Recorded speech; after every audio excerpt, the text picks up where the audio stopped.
Good morning, everyone, and welcome back to Magic Mom Ministries. We are here this morning to do our magic message, and I am Mina Diedrich, Magic Mom. I hope you all had a fantastic weekend and enjoyed the extra live stream on Saturday and the extra long one yesterday. Our Sunday sermon ran almost 2 hours yesterday, so it was a little bit lengthy, but it was definitely worth the watch. I hope that you were all being greeted by the most wonderful Monday in the world. I did light our stage, but it looks like it went out a little bit, so let's light this little guy up again really quick. Let's let it go for a second. We're going to use the Affirmators deck today by Knock Knock Stuff, the Earth Magic series by Stephen D. Farmer, and the Deviant Moon Tarot to figure out what our week is going to look like.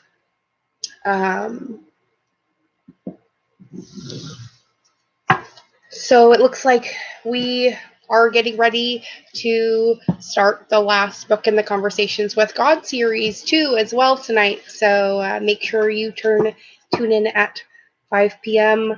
for the live stream then as well, so you can catch the opening of the last and newest book in the Conversations with God series by Neil Donald Walsh. Oh, well, I hope you have a very good day at the conference, faithful one. And even if you're just listening and can't see me, know I'm sending you all my love. Good morning, Natasha. All right, let's pull from the Deviant Moon first, since for some reason I picked the tarot cards up first this time. Oh, and there we have... Oh, we have a little bit of bleed through from last week, guys. We have the Chariot and the Four of Wands. So I think our move is getting ready to be made today, or has been made this weekend. How many of you made big moves this weekend in your lives? I know I kind of did. All right, so let's look at what our week is going to start out with. It looks like we have the Queen of Cups. That's a good card. And the Knight of Swords. Okay, so the Knight of Swords rides in when there's a need to bring something to our attention. Meaning or being that it came out with the Queen of Cups, I think it would be something having to do with our emotions or our emotionality about something in particular in our lives. And maybe it could be something that we're looking for a big solution for, and maybe it's just not coming out. The thing about it is maybe you're wanting it too hard. So sometimes when they tell you to sleep on it, it really does help you balance the whole heart, brain, gut, or the triune process of humanity, mind, body, spirit, so that you can make more rational, well, not necessarily rational, but the perfect choice for you in the moment, not based off of a previous experience. So let's see what the Affirmators deck has for us today. We had Manifestation and No Judgment yesterday, so let's see what we get today. Oh, there is only 10 bonus cards in this deck, and 2 of them just came out in my hand. So that's a start. Let's get one more and see if we can get an actual affirmation. See the affirmation for today, please. And again, we pull No Judgment. Cards don't lie. All right, so let's see what Sanctuary, Strength, and No Judgment have to say to us today. Sanctuary says, good for you. It seems you've Earn some time away from the chaos of life. It could be as small as a bubble bath or as big as a trip. Or maybe it's a small trip to a big bubble bath or a normal sized trip to a tiny bubble bath. Or maybe you tripped and fell in someone's bath. Whatever it is, it's waiting for you with open arms. Just pick your favorite sanctuary and unplug for a bit, especially if a bath is involved. Good morning, Taylor. It's so good to see you. The sanctuary card is kind of apt for me this week because I get to go on vacation for 2 days. So that's kind of funny. But it tells us that sometimes we need to take time out for us. And not necessarily because other people are saying we need to, but just because we do. And whether that means going on a vacation or just changing your routine in any way. It could be getting a new job if you've been staying at home for a while, or staying home if you've had a job, or just really changing something around in your life to make you feel more at home. Because ultimately, that's what we're all trying to do now. We've all kind of figured out that this is where we're going to be, and we're not going to be abducted to back to whatever star system or whatever it was that we originated from. This is Earth and this is home, and we need to make it as such.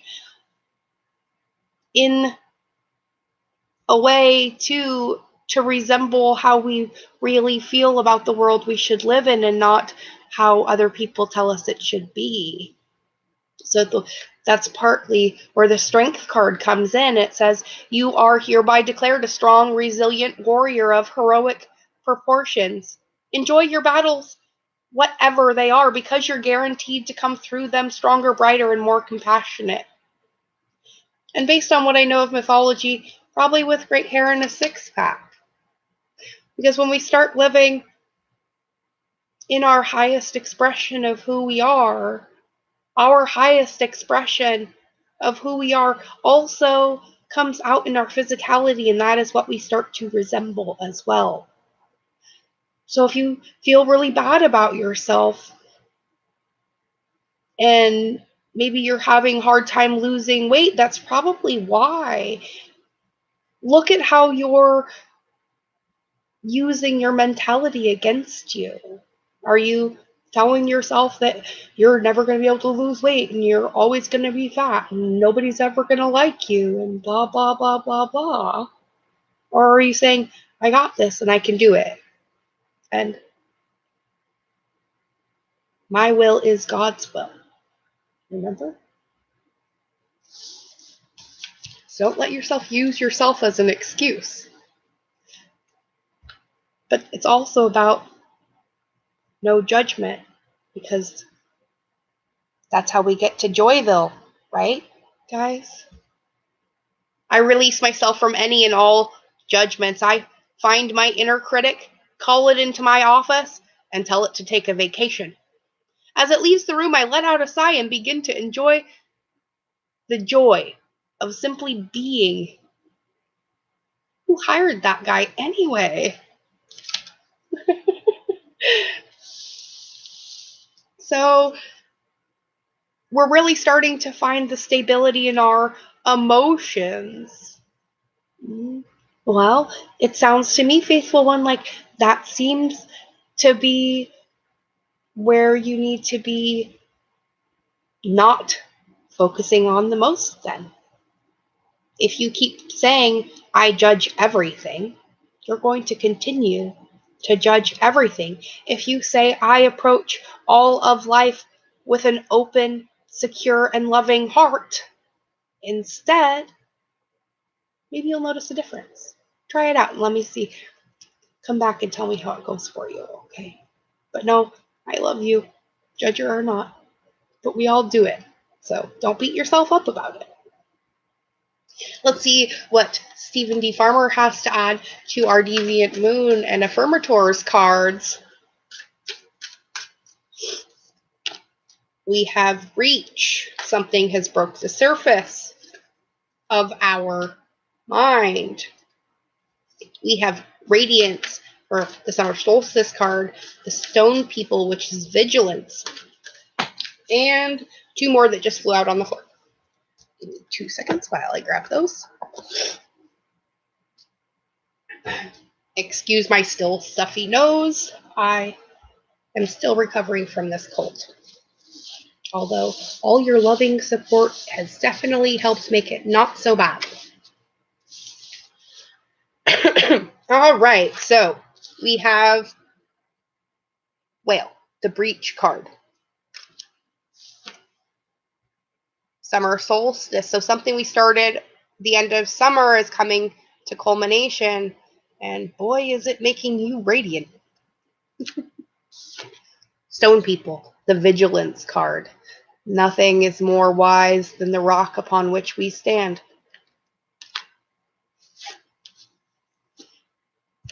Shape-shifting is about changing our perspective about said life and said rock on which we stand.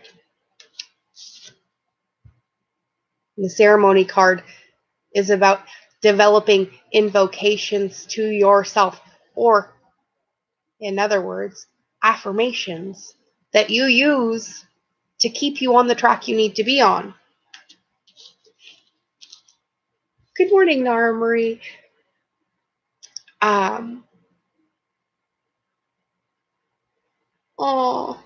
I also appreciate you for constantly being a source of love in my life as well, Nara Marie, and we all need to do that a little bit more for each other, especially right now. Things do seem to be very crazy, but remember what happens when the tower falls, everyone. It makes a big mess, right? And only after the big mess is looked at can we figure out how to pick up all the pieces and put them back together the way they should go. Not like Humpty Dumpty, but like Legos. Okay? There is a method to the madness and beauty in the chaos. It's called the process of life. And what you focus on is what's going to keep continuing. But if you can look at it and look past it and maintain your highest vibration, which is that of love, loving yourself and loving the world you're in and appreciating every damn breath you draw. I'm going to tell you guys a little story that some of you may have already heard, but today it seems like it needs to be said because I feel like our message today is more about being grateful for how far we've come and how far we still have to go. So I'm going to tell you about where I come from. I am the product of a 15-year-old mother and a 20-year-old father. My parents were highly religious. My mother got pregnant. She felt it was an escape from her family, and they got married when she was 15. She was emancipated. I was born less than a year later when my mom gave birth to me 3 months early. I was 1 pound 6 ounces when I was born, and they gave me a 10% chance of survival. So you can imagine a barely 16-year-old mother. She actually had her 16th birthday in the hospital with me. Was pretty traumatizing. My mom had always wanted to have a huge family so that she could try to create the love that she never received from her own biological one. That didn't quite work out the way that she wanted, but we are all here and healthy and loving our families. So in that way, she did not fail at all. But they told my parents I had a 10% chance of survival, and that if I did survive, I was probably going to be a vegetable and in a wheelchair for the rest of my life, and that the quality of my life was probably going to be next to nothing. And they asked if they wanted to remove me from life support. My dad, being my dad, put his finger in my teeny tiny hand, and when I squeezed that finger, he knew that I was going to be okay. And he said, no, she's going to be just fine. And here I am, almost 38 years later, 3 children of my own, trying to be the love that the world needs.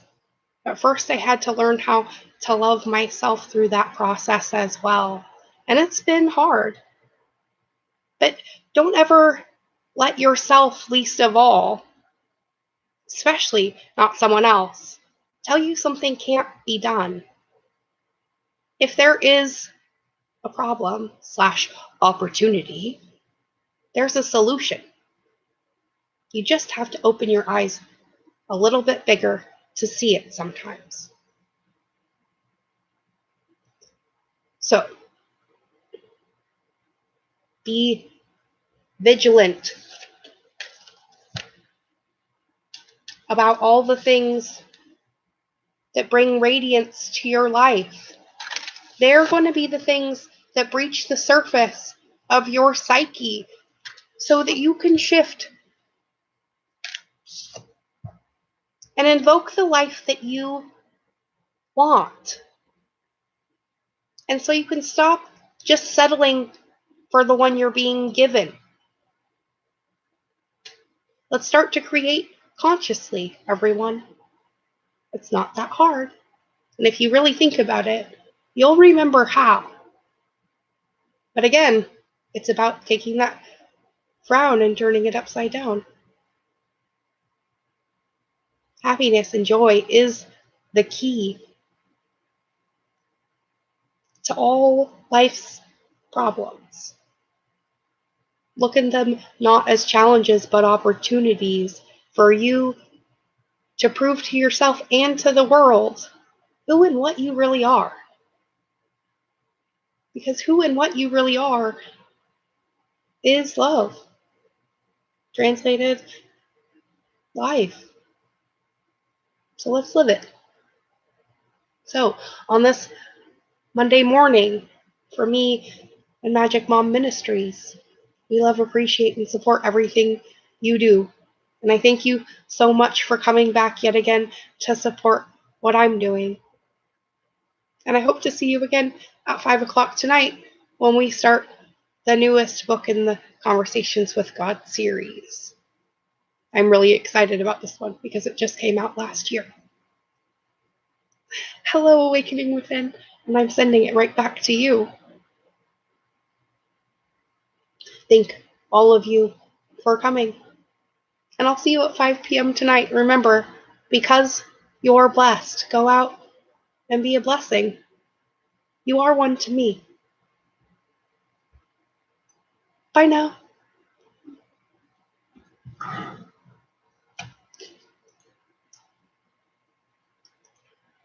See you at 5.